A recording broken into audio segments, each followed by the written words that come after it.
So REN21 is a global network of players, governments, industry, science academia, and NGOs dedicated to building a renewable-based economy for strong, resilient, and fairer societies. And I think this is basically one of the messages that is important. We realize that we have built not only an energy system, but also an economy and society around fossil fuel.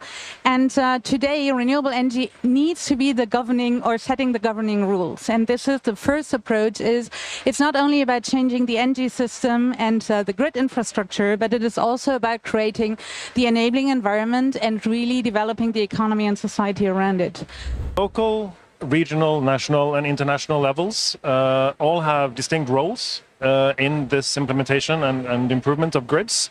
For an effective implementation, they need to be aligned and especially cooperate in both directions, from down to up and from up to down. Examples are, of course, locally, you can have microgrids. The regional level, you could have cross-border transmission lines, for example. National level is, of course, regulation and financing.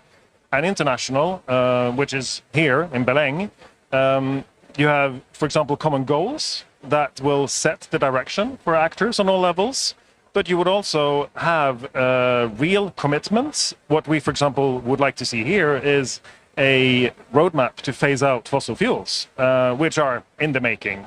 And that would be crucial to give that direction that actors on these levels can use.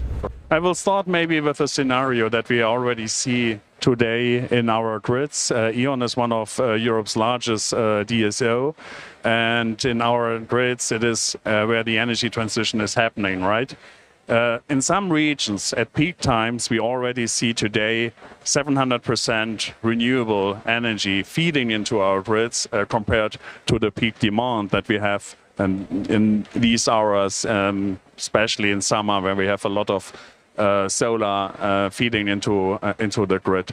And 700% is a lot, and that's why we are seeing the energy transition basically as a two-step approach. In stage one, it was about ramping up renewables, which was really important and which was already in some regions a huge success. And now we are entering into the second stage, and it's about integrating renewables into the system. Not only renewables, by the way, but also flexibility options. Biomass is one of the flexibility options that we see. Battery is another one. Demand-side management is a very important one. And we need to integrate everything into the system. Latin America generates about 60% of its electricity from renewables. This is very, very important. More or less 17 from solar and wind. This is above the global average, but it still has a lot of opportunities and also bottlenecks in order to move forward for the clean energy transition. So I will say maybe the main opportunity is how to take advantage of the vast amount of renewable resources that Latin America has. Very good wind speed in Chile, in La Patagonia, in Argentina, even in the north of Colombia, but also very good solar irradiation in most of the countries of the region. So how to take advantage of that resources in order to power the development of the region. Currently, LATAM has more than 18 million people without access to electricity. So this is a very good opportunity in order to move forward.